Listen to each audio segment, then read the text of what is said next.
Il est des signatures qui claquent comme des gifles. Celle-là, entre corsaires et les institutions de la République ivoirienne, ressemble à un crachat au visage du peuple. Ils appellent ça un partenariat. Nous, on appelle ça un scandale, une obscénité, une trahison gravée à l'encre grasse des privilèges. Des billets d'avion à prix réduit pour les députés, les sénateurs, leurs épouses, leurs enfants, leur personnel. Tout ce petit monde va pouvoir voyager à prix cassé, pendant que le peuple, lui, est littéralement cassé. Car pendant qu'ils s'envolent en classe affaires, le peuple dort à même les tombes, chassé de ses quartiers, expulsé comme un déchet. Pendant que leurs ventres repus se font soigner à Neuilly, le malade lambda, lui, attend une perfusion qui n'arrive jamais. Pendant que leurs rejetants étudient à Londres ou Montréal, les enfants du peuple récitent l'alphabet sous des paillotes trouées. Ils ne dirigent pas un pays, ils dirigent un club, très sélect, très fermé, très confortable, le RHDP. Badge obligatoire, accès lounge, couloir VIP. La République, un mot creux.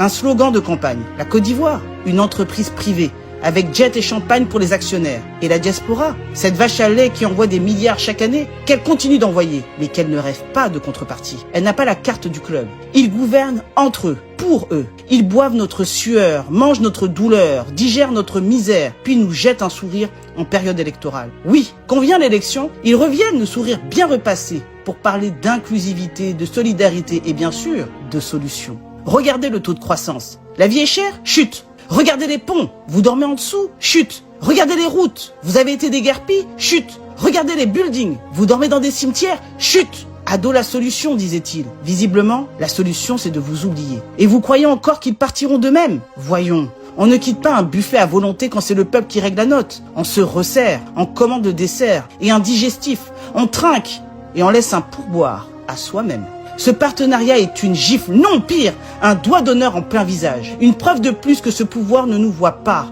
Et s'il nous voit, c'est comme un obstacle, une nuisance, un bruit de fond, une image disgracieuse qu'on cache avec le mur de la honte. Ce n'est plus de la colère, c'est du dégoût. Ce n'est plus de la plainte, c'est un verdict. Trop, c'est trop. 15 ans qui nous chantent les mêmes refrains. 15 ans qui s'enrichissent pendant que vous jouez à cache-cache avec la faim. Ont-ils changé nos vies? Non, ils ont changé les leurs. En mieux, en très grand, en première classe. Le peuple, lui, reste au sol. Le pouvoir, lui, s'envole. Mais que les puissants n'oublient jamais, même quand ils rampent dans la poussière, le peuple observe. Il endure, il encaisse. Et un jour, il décide.